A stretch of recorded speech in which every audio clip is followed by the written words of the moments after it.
Today's video we're going to be doing a little bit more for helping the low back, and now we're going to be looking at the stomach muscles, so how to get the right engagement and the different ways in which the abdominals help us with looking after the low back. So start by lying on your back on your mat and just take the heel of the palm onto your hip bones, your frontal hip bones, and your fingers towards your pubic bone, making a little triangular tray.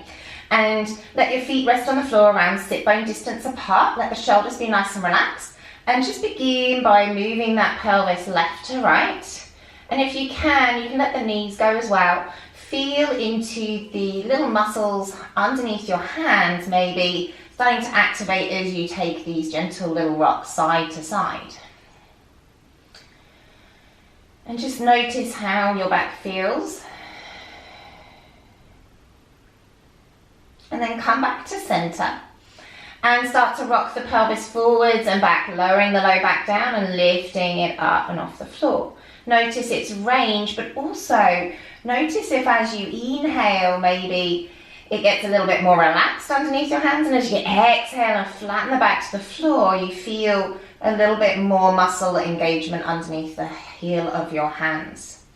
And this is that gentle pelvic floor transverse abdominis activation starting to happen. So deep core stabilizers that are going to help you when you're standing, moving around, normal life, breathing even, is going to all be here. So these are those muscles that when you cough a lot and you feel like you're getting a six-pack from having a cough, that are working for you. Okay, we're going to then find that the pelvis comes to neutral. So there's a little gap underneath the low back, and the heel of the palm and the fingers should be roughly level with each other. From here, we're going to keep this position while our feet are on the ground. Take the hands behind the head, interlace the fingers. And from here, just start to butterfly wing your elbows in and out, just waking up the shoulder stabilizing muscles. Keeping your pelvis nice and easy. And then next time, bring the elbows so they're just in your peripheral vision. Try and keep the shoulders nice and open. And then imagine you've got an orange between chin and chest. And as you exhale, lift the head and shoulders up and find yourself looking towards your knees.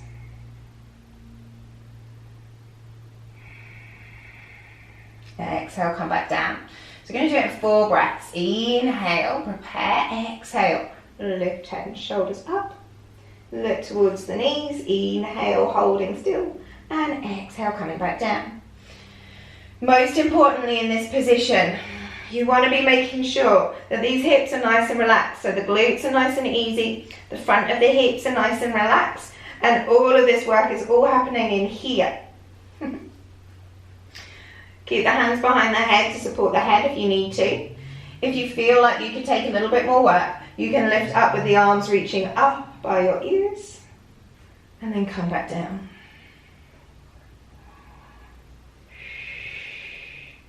Keep the feet nice and planted on the floor to help you keep the legs nice and active.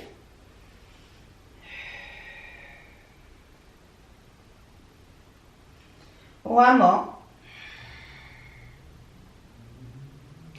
And then we're going to challenge the stability of the pelvis a little bit more, which really impacts the low back. So you're going to lift one leg up into the air in a tabletop position. You're going to lift up, seeing if you can keep the pelvis stable, and come back down. This is level 1. So first thing here is just keeping these hips nice and still and stable as you're lifting and lowering. So sometimes there can be this temptation to roll over to one side. You want to keep the hips nice and square. If you're finding that you can lift up straight with no problem, you can start to add in a twist. Trying to make sure that the pelvis is not moving, so keeping it super still as you just take your twists. Exhale and twist. Keep the elbows nice and open, so just be aware not to squeeze and close. Keep your beautiful smiling face nice and open. And keeping those hips as relaxed as possible. Last option for challenge is that as you come up, you can try and extend that leg away and then bend it back in. And that's going to make you really want to lift up the hip that's on the floor. So you've got to really think about keeping the shoulder, the hip down of the shoulder that's lifting.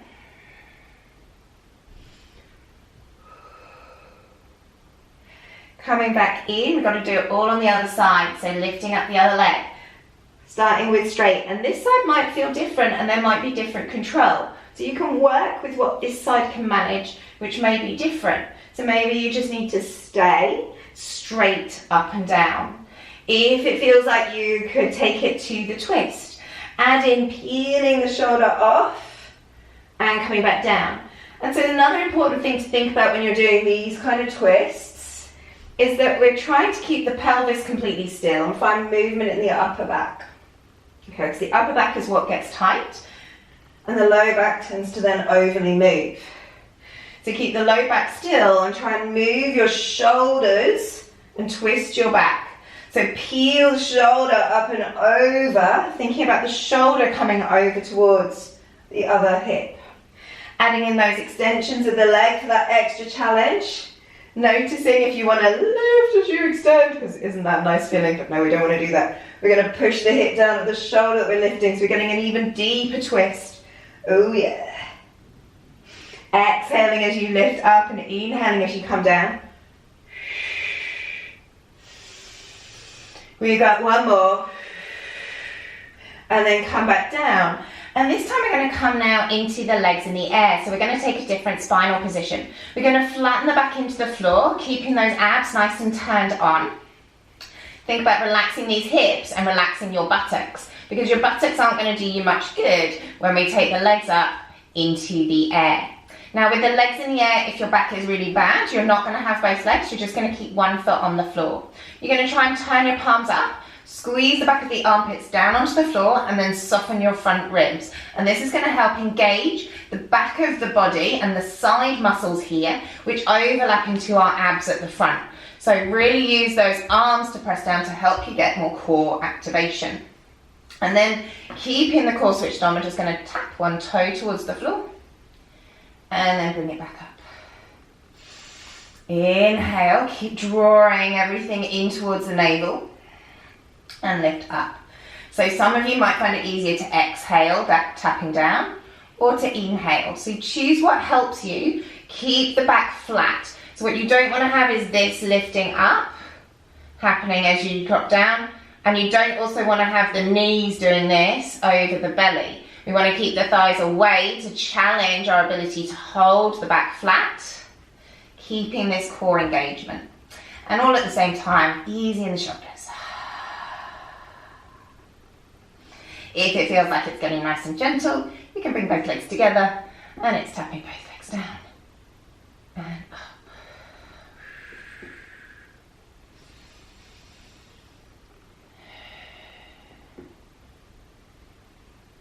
Got two more. Just really relax the shoulders. Try and think about them being easy and open. Keep squeezing ribs and hips together, but keep feeling the back flat on the floor. And then lift the legs up. And if you can, try and take your legs straight to the ceiling. So we know that hamstrings are always a killer for low back. So trying to get those legs nice and straight up towards the ceiling. From here, take your hands together, clasp them together. Now, if your neck doesn't feel good, you can take your hands behind your head and use the hands behind the head to help you, okay? And if your neck really isn't good, you can keep your head down. The goal here is going to be this low core lift. So you can see I'm using my low abs to try and lift my legs up. I'm not trying to swing my legs. I want to use the low core to pull up. So what I start to do is engage these muscles at the bottom to lift up. Now if I can take my hands up, I'm going to be trying to touch my toes. So then I'm lifting both ends of my core up. And if I need to take my hands behind the head, I can do it from here. Okay? And if it's not good for the neck at all, practice keeping the shoulders down, squeezing the back of the shoulder girdle into the floor so that you can really get that activation of the low core. So any of those options are great to start to build up that core, but also this flexibility in the low back. Now just be really careful if you've got a bad back, if this feels too much. Again, you can go to the bent knees and you can practice with the knees bent. just nice and little. Okay, but all of it is just trying to start to move the low back using just the core.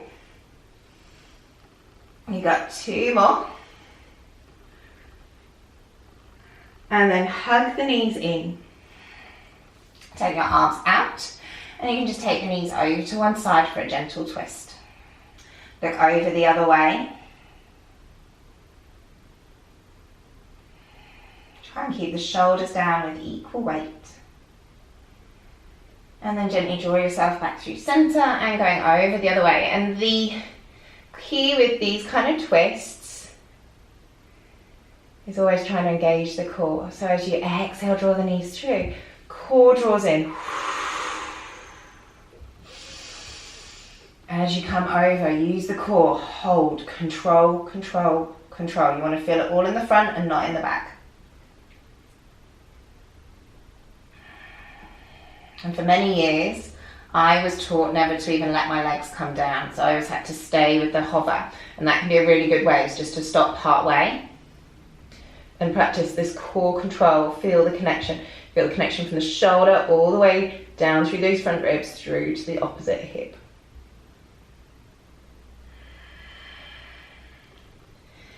And then give yourself a little hug. Well done.